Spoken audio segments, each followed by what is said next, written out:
Hey, what's going on, everybody? It's your boy LB coming back with a little bit more of updates. Look, I'm not going to really do a lot of editing on this because I like to catch it off the cuff. So my guy here, Matt Wolf, he just landed a video, and I really wasn't anticipating it being like, 10 minutes ago that he was going to post this. But he's got, I guess the entire synopsis on what's happened with Sam Altman leaving OpenAI. And I haven't followed too much because there was so much happening, boom, boom, boom, that I figured he was going to have to come back to the company. That's how I looked at it.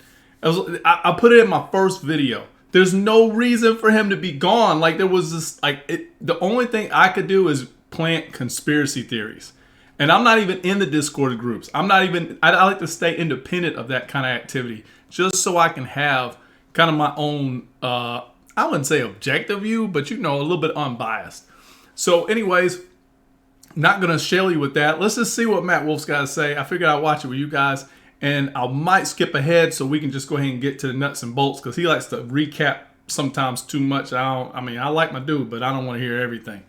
But we might miss something, so if I'm skipping, I apologize. I'm trying to figure out what the heck's going on. Silicon Valley drama is finally coming to an end. We finally have a resolution. You haven't been paying attention over the last 5 days. Let me walk you through really quickly everything that got us to where we are right now. Friday, November 17th, OpenAI announces leadership transition. Sam Altman is out as CEO and is also removed from the board. The reason given, Sam Altman was not consistently candid in his communications with the board, hindering its ability to exercise its responsibilities. The board no longer has confidence in his ability to continue leading OpenAI. Vague, but that's what we were working with. We also learn in this statement that Greg Brockman will be stepping down as chairman of the board and will remain in his role at the company. But Greg had other ideas. He immediately quit and gave us a breakdown of the timeline of events, essentially telling us that neither him or Sam were given any prior notice that any of this was about to happen. We also learned that Mira Murati would now be the interim CEO, and she found out basically the night before this all happened. Saturday, November 18th, we learned that Sam is potentially going to get his job back at OpenAI. After an outpouring of love and support from the employees over at OpenAI and pressure from all of OpenAI's investors, it seemed that Sam was on the fast track to getting his role back and undoing the board's decision. Yeah, but okay, let me comment on that one real quick. Just because he's going to get his seat back, he actually established his worth doubled. That, if there was a question of whether we could dispose of Sam Altman or not, it's over. He's just ceded his position of power and authority now. That we would have Sam back by the end of the day on Saturday. Throughout the day on Saturday, all of the news looked very optimistic that Sam would be back in his role before the weekend was over. But nope, Sunday we learned that Sam Altman will not be coming back, and instead they brought in the former Twitch co-founder Emmett Shear to be the new CEO of OpenAI. So if you're keeping track, that's 3 CEOs over a 3-day period. We had Sam Altman, who was fired on Friday. Mira Murati replaced him, and then by Sunday, Mira Murati was already replaced by Emmett Shear. Yeah, and then in a huge bombshell, Satya Nadella of Microsoft came and said, fine, if OpenAI isn't bringing Sam Altman and Greg Brockman back, they can come and work for Microsoft. And on top of that, any OpenAI employees that want to come over and work under Sam in this new AI division that we're creating for him, they're all welcome over at Microsoft as well. Sam Altman confirms he's going to Microsoft. Greg Brockman confirms he's going to Microsoft, along with those 3 researchers that quit in solidarity earlier with them. And then the next twist comes. Ilya Sutskever, one of the 4 board members who voted to get Sam Altman out, went to Twitter to say, I deeply regret my participation in the board's actions. I never intended to harm OpenAI. I love everything we've built together, and I will do everything I can to reunite the company. So one of the 4 people who helped to kick Sam out regretted his decision and now wants Sam and the team back together. Sam Altman sees this, retweets it with 3 hearts, this, and we get the impression that maybe there is hope for Sam and Ilya still working together. Monday morning, a letter among OpenAI employees starts to circulate, basically saying if the board isn't fired, we're all quitting. And one interesting statement from this document was that the board informed the leadership team that allowing the company to be destroyed would be consistent with the mission. The board was ready to let OpenAI die over this feud or whatever was going on here. And notable signers, Mira Murati, the first person they put as interim CEO to replace Sam Altman, and Ilya Sutskever himself, one of the people that voted to get Sam out, signed this document saying that he's going to quit in solidarity if we don't bring Sam back. By the end of the day, over 700 of the 770 OpenAI employees signed this letter. One by one, OpenAI employees took to X to write the same tweet, "OpenAI is nothing without its people." Once again, showing solidarity for Sam Altman and bringing the team back together. Emmett Shear, at the time the current CEO of OpenAI, went to Twitter to basically say, I'm going to do an investigation into everything that's going on. I want to know what happened with the board. I want to know the reason Sam was fired. I'm going to get to the bottom of this. Finishing his post with, the board did not remove Sam over any specific disagreement on safety. The reasoning was completely different from that. I'm not crazy enough to take this job without board support for commercializing our awesome models. So essentially reaffirming that he's going to push forward with the APIs and ChatGPT and the commercialization of the products and not back off on this stuff. And that's essentially where I left off the story last time I made a video. Now, I did go into a lot of detail around why I think all of this was happening, where the rifts sort of were, and my best guess as to why they decided to get rid of Sam Altman. And again, I think that everybody in the moment thought they were doing the best thing for the future of OpenAI, and Wang all declined these job offers, and eventually they landed on Emmett Shear. Now, while this was all going down, we learned that it was not a done deal yet for Sam Altman over at Microsoft. And are they actually Microsoft employees right now? Like, who do they work for? Yeah, so they're all in the process of joining. And in this Bloomberg interview, Satya also confirms that he has no idea why the board removed Sam. No new information was given to him.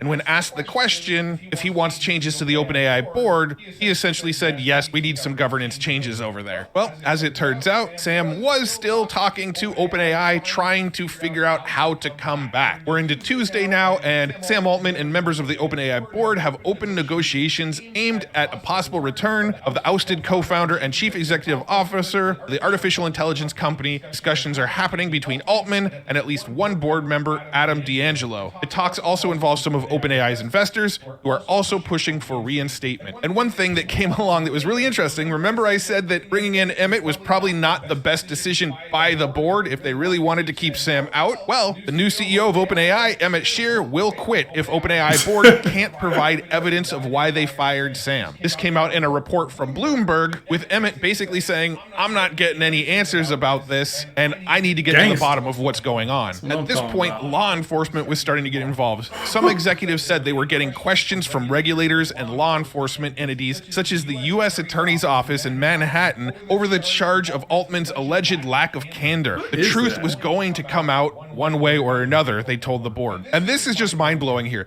The board agreed to discuss the matter with their counsel. After a few hours, they returned, still unwilling to provide specifics.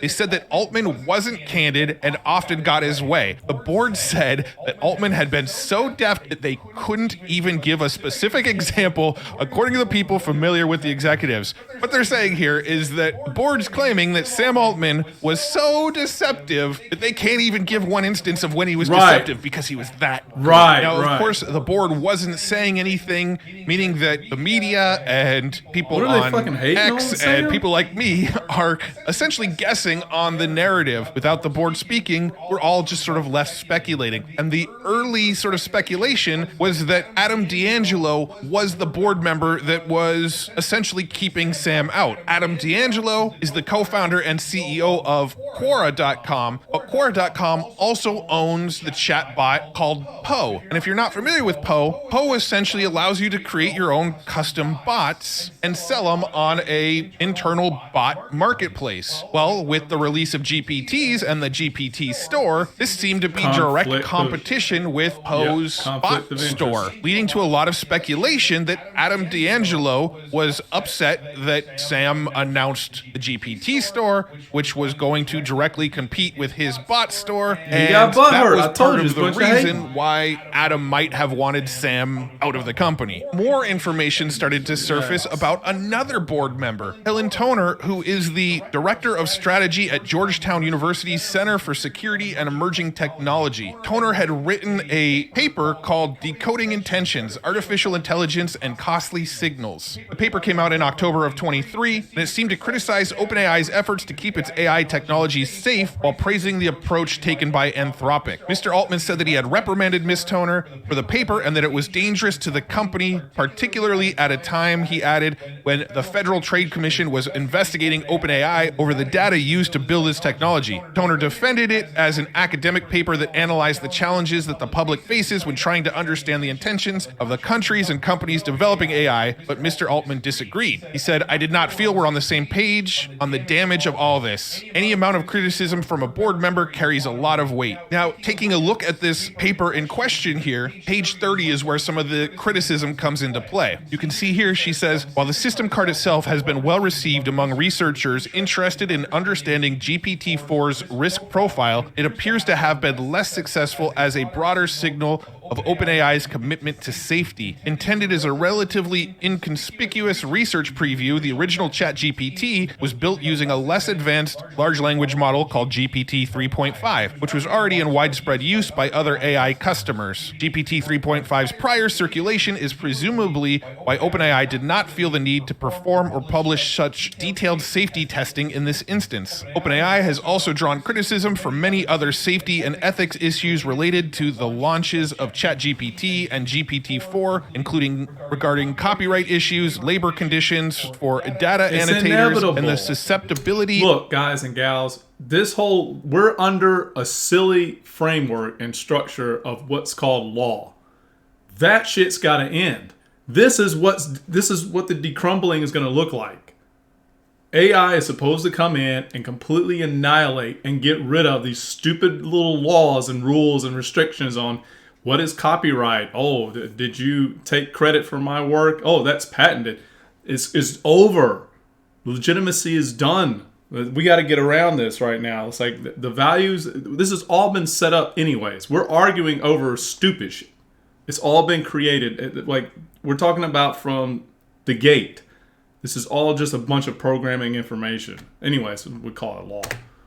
Of their products to jailbreak that allow users to bypass safety controls. This muddled overall picture provides an example of how the messages sent by deliberate signals can be overshadowed by actions that were not designed to reveal intent. She then goes on to praise Anthropic, which happens to be OpenAI's biggest competitor. A different approach to signaling in the private sector comes from Anthropic, one of OpenAI's primary competitors. Anthropic's desire to be perceived as a company that values safety shines through across its communications, beginning from its tagline, an AI safety and research company. A March 2023 strategy document published on Anthropic's website revealed that the release of Anthropic's chatbot Claude, a competitor to ChatGPT, had been deliberately delayed in order to avoid advancing the rate of AI capabilities progress. Anthropic had deliberately decided not to productize its technology in order to avoid stoking the flames of AI hype, where the GPT-4 system card acted as a costly signal of OpenAI's emphasis on building safe systems. Anthropic's decision to keep their product off the market was instead a costly signal of restraint. By delaying the release of Claude until other companies put out similar capable products, Anthropic was showing its willingness to avoid exactly the kind of frantic corner cutting that the release of ChatGPT appeared to spur. Yeah. So basically, she's saying that ChatGPT and OpenAI cut corners to get ChatGPT and GPT-4 out quickly, and Anthropic was doing the right thing by restraining.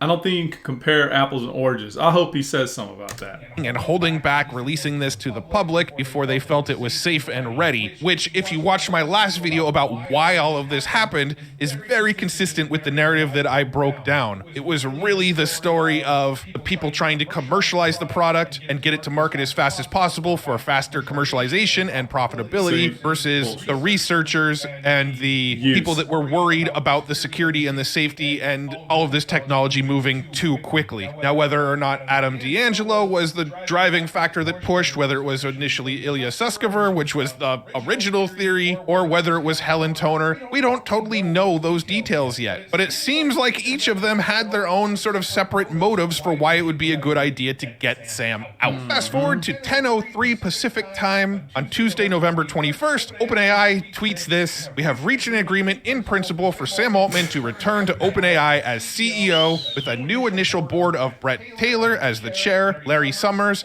and DAngelo remaining on the board." Wow. So from Friday to Tuesday, we finally get a conclusion to this story. Sam Altman was fired. Mira Murati was in as CEO. Mira turned out to be Team Sam. She's out as CEO. We get Emmett Shear in as CEO. He turns out to be Team, let's call it Truth. Helps get to the bottom of things and essentially helps broker the deal to bring Sam Altman back on as CEO of OpenAI. So in a 5-day period, OpenAI has had 3 different CEOs. Sam Altman goes to Twitter to sort of confirm everything is getting back to normal. "I love OpenAI, and everything I've done over the past few days has been in service of keeping this team and its mission together. When I decided to join Microsoft on Sunday evening, it was clear that was the best path for me and the team. With the new board and with Satya's support, I'm looking forward to returning to OpenAI and building our strong partnership with Microsoft." Yes, because Satya you get then to stagger your echoed Sam's position better. sentiment here, You're under saying, Microsoft, "We are encouraged by no the more changes power." to the OpenAI board. We believe this is a first essential step on a path to a more stable, well-informed, and effective governance. Sam, Greg, and I have talked and agreed they have a key role to play, along with the OpenAI leadership team, in ensuring OpenAI continues to thrive and build on its mission. We look forward to building on our strong partnership and delivering the value of the next generation of AI to our customers and partners." Following morning, which is the day I'm recording this, Wednesday, November 22nd. "At the end of the day, the greatest privilege of my job is working with people who are driven by mission. These last 5 days, I saw people across OpenAI remaining calm and resolute and driving their mission despite all that was happening around them. And I saw people across Microsoft remain focused on our mission and serving our customers and partners, stepping up to help in every way. This is what I'm especially thankful for going into the Thanksgiving holiday. Thank you for your resolve and for the work you do each day to advance AI safely and responsibly and distribute its benefits to all humanity." So these last 2 messages pretty much confirm Satya is given the blessing of Sam over at OpenAI. They're probably going to even deepen their partnership. Most likely Satya or somebody at Microsoft will end up on the OpenAI board. And to confirm what Satya said there, that they all kept their heads down and kept working and kept on pushing their mission forward, Greg Brockman actually went to X to talk about a new feature that OpenAI and ChatGPT had rolled out while he was still in the middle of the turmoil of wondering whether or not he was actually back at the company. They actually released ChatGPT with voice to all the free users, and they did it in a pretty funny way. "It's been a long night for the team, and we're hungry. How many 16-inch pizzas should I order for 778 people? For a large group of 778 people, assuming an average of 3 slices of pizza per person, and each 16-inch pizza provides around 12 slices, you'd need to order around 195 pizzas. This ensures everyone gets at least 3 slices. Would you like to know where to order from, or anything else about organizing food for a large group? At 11:41 p.m. on Tuesday night, Greg Brockman posted this image with what appears to be a very happy and excited OpenAI team to be back together. Now, Emily Chang from Bloomberg here did some amazing reporting around this and got so many good details about what was actually going on over inside these closed-door meetings at OpenAI. And some of this is just fascinating when you hear how it played out. According to Emily, one of the biggest sticking points was Sam still being on the board. As of right now, Sam is not on the board. Another sticking point was Adam staying on the board. As of right now, Adam is still on the board. So it looks like Sam gave some concessions, agreed to not be on the board anymore, and also agreed to let Adam DAngelo stay on the board. We also learned that Microsoft will likely have some sort of board representation at some point, at least as an observer. Here's what I found really interesting, is that the CEO that the board put in place, Emmett Shear, was actually instrumental in bringing Sam back as CEO. Emmett Shear joining the talks was a turning point in the negotiations. He asked the board to provide concrete evidence of Sam's wrongdoing. When they did not do so, he said he could not remain in the CEO role and helped both sides find common ground to get Sam reinstated. So as things stand right now, Sam is back, Greg is back, the 3 researchers that quit are back. It looks like the team is staying together. We have a new board. The board consists of Adam DAngelo, the CEO of Quora and Poe, as well as Brett Taylor. And if you're not familiar with Brett Taylor, I found this post here from Sam Parr. Brett Taylor created Google Maps. He started FriendFeed and sold it to Facebook. He was then the CTO of Facebook. He founded Quip, which sold to Salesforce for $750 million. He then became the co-CEO of Salesforce, the chairman of the board of Twitter, and then the board of Shopify. And he's only 43 years old. Larry Summers, on the other hand, is a professor at Charles W. Eliot University and president emeritus at Harvard. He was the secretary of the Treasury for President Clinton and the director of the NEC for President Obama. Things seem like they're getting back to normal a little bit, and it sounds like the $86 billion valuation for OpenAI is still on the table, with Thrive still planning to participate, as well as Ashton Kutcher's Sound Ventures also planning on participating. One of the bigger winners out of this whole thing, Microsoft. We take a look at their stock chart here. I said you it can before, literally see this invest in story that play out company in while it went Microsoft's down. stock chart. So check this out. November 16th, everything is normal. Stock is on the rise. November 17th, we hear Sam Altman is out as OpenAI CEO. Boom. Stock drops from 376 all the way down to 369. Over the weekend, we learn, okay, Sam Altman's not at OpenAI anymore. He's coming to work at Microsoft. What happens? Stock rebounds in a big way, jumps all the way up to 377.44. November 21st, more uncertainty about what's going on with Sam Altman and where he's actually going to land. Huge revolt over at OpenAI with tons of people threatening to quit if Sam isn't back. We see a dip in Microsoft stock. Announcement that Sam is back in at OpenAI. Boom, stock rebounds all the way up to 378, which, zooming out a full 5 years, is its all-time high over a 5-year period. They did have a time all the way back in 1999 where they were doing a little bit better than they are now, but in the last 5 years, this is the best the Microsoft stock has ever looked. I gotta say, Satya Nadella seems to know what he's doing over there. Now, I know it seems like this story ends here. Sam was fired, ousted by the board, seems to have been a bit of a coup. Sam told he can come to Microsoft. No information comes out about why Sam was fired. All the investors, all of the employees over at OpenAI rally around Sam Altman. Sam Altman gets reinstated as CEO of OpenAI. Everything's back to normal. But there's still a lot of questions. Some of the questions we have now are summed up well from the information here. What happens to Ilya Sutskever now? He was one of the board members who voted to oust Sam Altman, but he's also the company's visionary chief scientist. And if this whole thing went down over AI safety concerns, and the board thought that things were advancing too fast and going to get out of hand quickly, how is Sam going to address that? As of right now, the board only has 3 members. They couldn't provide a reason none of for them why he got actually fired. work at OpenAI or are investors in OpenAI. Are Sam and Greg going to try to work their way back onto the board? Is Microsoft going to figure out how to get some board seats so they can prevent this kind of thing from happening in the future? This sort of crack that we saw in OpenAI this week has opened the doors for companies like Anthropic, who just released a new, larger model to try to bring people over. Like companies like Inflection, who just released a new version of Pi, which they claim is the second most powerful AI right now behind GPT-4. And most of all, what actually happened? What was the board's reasons? The board still, to this day, has not spoken up. Nobody knows the board's reasons. We're still left. We don't have to watch the rest of that. So it gets down to the point of, it was a bunch of BS. I think a lot of people got butthurt. This is just my opinion on what went down. So people got butthurt. They didn't like the way things were going. But there might have been a little bit of like, what I'm saying is not correct, because DAngelo is still remaining there. So that he's got like a good foothold into the company, and obviously to remain in his position as CEO or on the board. So I just think there was a lot of like, everybody kept seeing Sam's getting his way. See, they say candid all these damn times and every single explanation that we received. It's just that Sam kept getting his way. That was it. And everyone was like, but what about, I guarantee you. And then everybody just kind of colluded on the side and said, you know what? The way this is moving, it's moving faster than we can keep up with. And like, you know how Anthropic is. Let's just use that one chick that was talking about Anthropic. I think what was her name? Toner.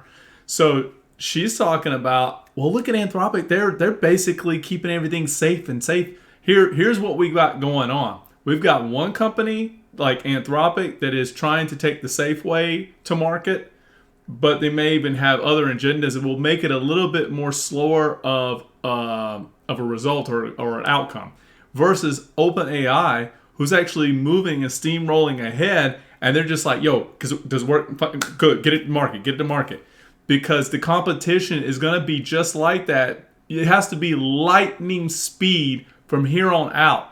Because now, here's what happens when you get stakeholders involved, investors, people are paying to see you succeed, and they want to see, because when you succeed, they succeed. So you have to perform, and it creates this kind of ugly beast of now, instant. And so that's what we're watching. And we're watching one company with a little bit more safety regs versus another that doesn't have it. I don't know. It's going to be interesting. But there you have it. It's all summed up. Matt Wolf did a great explanation. He put that all together. You guys just comment below what's your opinion on it, what you think is going on. I don't think it's final yet because Sam's not even back on the board. He's off the board, so there's still going to be a little bit of, but I don't think that's going to stop, obviously, what's going on, because why would he return back to OpenAI if it wasn't in somewhat of his interest? At least ways they didn't let him completely come back. So that was a smart move. They probably consulted with ChatGPT just to make sure, like, how should we go about these negotiations? You know, like, and here's the thing, it's a power play. He can always switch up and go to Microsoft, but I guarantee you, if he goes over there, he's getting handcuffed. You know, that would be not a wise move as far as like all the, I would say, the gifts that we've received from OpenAI and its abundant nature. I mean, I'm sure we would still receive good things, but it would just kind of be a little bit more, it'd be sluggish. I don't know. It's way too much control on this thing anyways when it has no control whatsoever right now. There's so many butterfly effects, we are not going to be able to track the outcomes of the future. It is completely unpredictable. But anyways, guys, I'm out of here. Guys, thanks for watching, and I'll see you guys on the next video, but there's your update. Peace.